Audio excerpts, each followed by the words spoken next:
নমস্কার বন্ধুরা, মায়ের রান্না অ্যান্ড ব্লগ চ্যানেলের নতুন একটি ব্লগে আপনাদের সবাইকে জানাই অনেক স্বাগত। শীতকাল মানেই কিন্তু পিঠে পায়েসের দিন, আর এই শীতকালে আমরা প্রচুর পরিমাণে পিঠে পুলি পায়েস খেয়েই থাকি।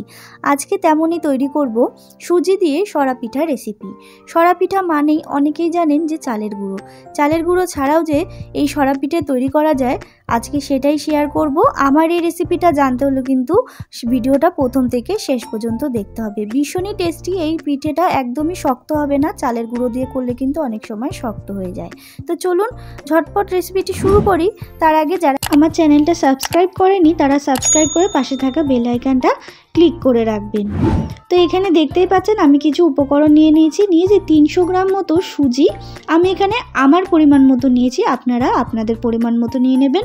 নিয়েছি 600 গ্রাম গুড় আর নিয়েছি 1 লিটার দুধ। এরপর আমি একটা বড় মিক্সিং জার নিয়ে নিয়েছি। মিক্সিং জারের মধ্যে আমি 300 গ্রাম সুজি দিয়ে দিলাম। দেখতেই পাচ্ছেন আমি কিন্তু একটা মিহি পেস্ট তৈরি করে নেব। সুজির মধ্যে দিয়ে দিলাম পরিমাণ মতো জল। দেখতেই পাচ্ছেন কতটা পরিমাণ জলটা দিলাম। জলটা দিয়ে কিন্তু আমি ভালো করে একটা মিহি পেস্ট তৈরি করে নেব। আর সুজি কিন্তু পেস্ট হতে খুব বেশি সময় লাগে না। তো দেখতেই পাচ্ছেন সুজি কিন্তু পেস্ট করা আমার কমপ্লিট। ঠিক এই রকম পর্যায়ে কিন্তু করে নিতে হবে। দেখতেই পাচ্ছেন খুব বেশি পাতলাও করিনি, আবার খুব বেশি ঘনও করিনি। দেখতেই পাচ্ছেন বন্ধুরা, ঠিক এই রকমভাবেই পেস্টটা তৈরি করে নিতে হবে জল দিয়ে। তারপরে আমি একটা পাত্রের মধ্যে এই পেস্টটাকে, মানে সুজির পেস্টটাকে কিন্তু একেবারে ঢেলে দিলাম। দেখতেই পাচ্ছেন। এরপর আমি দিয়ে দিচ্ছি সামান্য পরিমাণ লবণ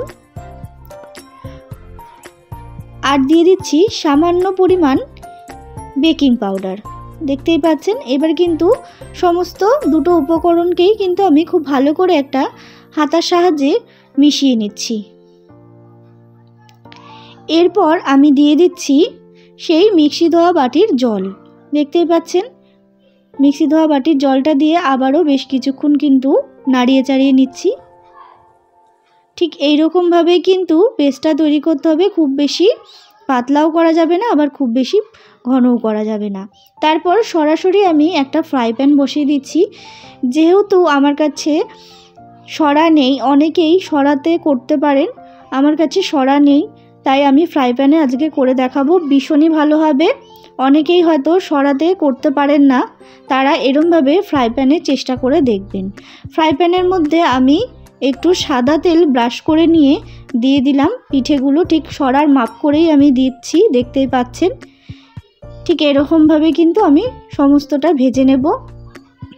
আর ভীষণই ভালো হবে, একেবারে সরার মতোই হবে, কিন্তু একটু পাতলা হবে। দেখতেই পাচ্ছেন। এবার আমি ঢাকা চাপা দিয়ে ওই 10 থেকে 15 মিনিট মতো এটাকে ভেজে নেব। তো দেখতেই পাচ্ছেন কতটা সুন্দর হয়েছে দেখতে। আমার একেবারে কিন্তু তৈরি হয়ে গেছে এই পিঠেগুলো। আমি ঠিক এই রকমভাবে কিন্তু সমস্ত পিঠেগুলো তৈরি করে নেব।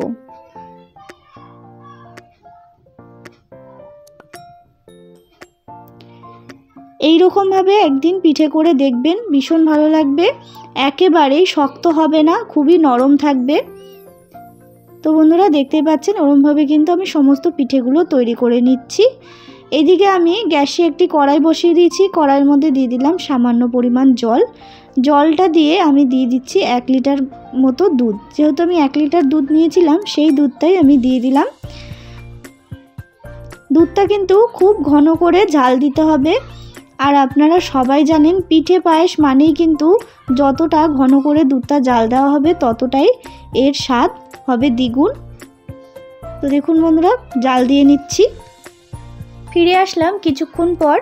আমার কিন্তু দুধটা খুব ঘন করে জাল দেওয়া হয়ে গেছে। এরপরে আমি গুড়টাকে দিয়ে দিলাম। গুড়টাও কিন্তু এবার আমি ভালো করে দুধটার সাথে জাল দিয়ে নেব এবং গুড়টাকে কিন্তু খুব ভালো করে গলিয়ে নিচ্ছি। তো দেখুন বন্ধুরা, গুড়টা কিন্তু একেবারে গলে গেছে আর দুধটাও কিন্তু খুব ঘন করে জাল দেওয়া হয়ে গেছে। দেখতেই পাচ্ছেন। এরপরে আমি দিয়ে দিচ্ছি ভেজে রাখা পিঠেগুলো। তো দেখতেই পাচ্ছেন ভেজে রাখা পিঠেগুলো দিয়ে দিচ্ছি। আর আমি সমস্ত পিঠেগুলো কিন্তু ঠিক ওই রকমভাবেই কিন্তু ভেজে নিয়েছি। পিঠেগুলো দিয়ে কিন্তু আমি একটুখানি ফুটিয়েও নিয়েছি। দেখতেই পাচ্ছেন আর পিঠের মধ্যে খুব ভালো করে কিন্তু দুধটা ঢুকে গেছে। আমার কিন্তু রেডি এই সরা পিঠে রেসিপি। তো দেখতেই পাচ্ছেন বন্ধুরা কতটা চটজলদি কিন্তু হয়ে গেল আমার এই সরা পিঠে রেসিপিটা। তো বন্ধুরা এইরকমভাবে একবার বাড়িতে ট্রাই করে দেখবেন, ভীষণ ভালো লাগবে। আমার এই রেসিপিটা কেমন লাগলো অবশ্যই কমেন্ট করে জানাতে ভুলবেন না। ভালো লাগলে অবশ্যই একটা লাইক করবেন, শেয়ার করবেন, আর যারা এখনও সাবস্ক্রাইব করেনি সাবস্ক্রাইব করে পাশে থাকবেন। ধন্যবাদ।